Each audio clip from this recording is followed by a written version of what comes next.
పేరన్నా? నా పేరు ప్రసాద్ అమ్మ. ఏ ఊరు? రాజంపల్లి నియోజకవర్గం. దర్శ్ కాన్స్టిట్యున్సీ. జగనన్న పరిపాలన ఎలా ఉంది? చాలా బాగుందమ్మా.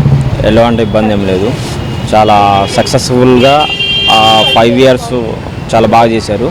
కాబట్టి ఇక్కడ మనకి ఉన్నటువంటి కొంచెం మిస్టేక్ ఏంటంటే ఒక 2 years కోవిడ్ రావడం వల్ల ప్రపంచమంతా కూడా ఆర్థిక వ్యవస్థ కొంచెం పతనమైంది.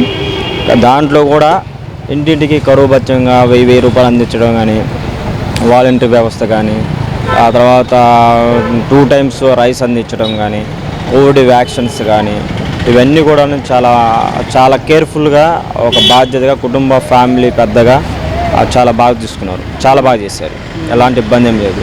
ఆ తర్వాత ఇంకా కొంచెం ఆర్థిక వ్యవస్థ అనేది కొంచెం కరెక్ట్గా అనేది మనం ఎలా చెప్పగలమంటే మనకు ఉన్నటువంటి సోర్సెస్ 2 years బ్లాక్ అయింది కాబట్టి కొంచెం ఆర్థికంగా ఇబ్బంది పడ్డాం.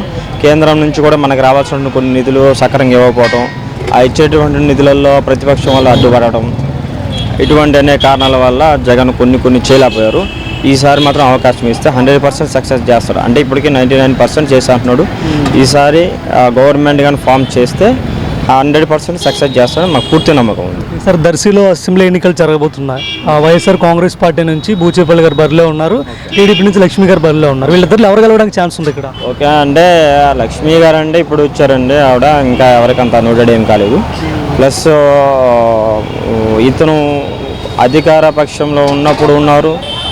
గతంలో లాస్ట్ టైం వాళ్ళ నాన్నగారు బాగాలేకపోవడం వల్ల కొంత దూరంగా ఉంటాం, ఎన్నికలు కొంచెం దూరంగా ఉంటాం. అంటే ముందు పేరెంట్స్ ఇంపార్టెంట్ కదా, సో అది కొంచెం దూరంగా ఉంటాం.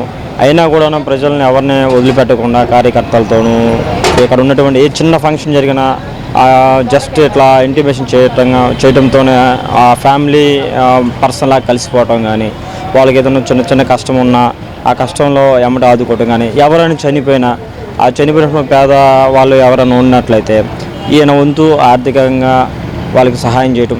రాజకీయం అనే కాదు, ఇక్కడ బూచేపల్లి కుటుంబ సభ్యులు అంటే ఒక విధంగా ఒక ఫ్యామిలీ మెంబర్ అనుకోండి.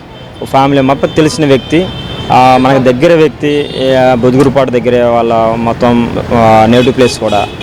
కాబట్టి బూచేపల్లి అందరూ నోటెడ్.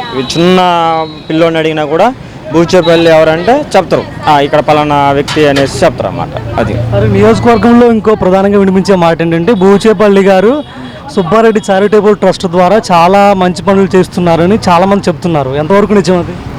అవునవును, చాలా కరెక్ట్. ఆయనకు ఉన్నటువంటి చారిటబుల్ ట్రస్ట్ వల్ల అమౌంట్ డబ్బు పరంగా ఎప్పుడు ఆయన ఆలోచించడండి. ఒకటి మంచి జరిగిందా లేదా, మంచి గురించి ఆలోచిస్తాడు. అది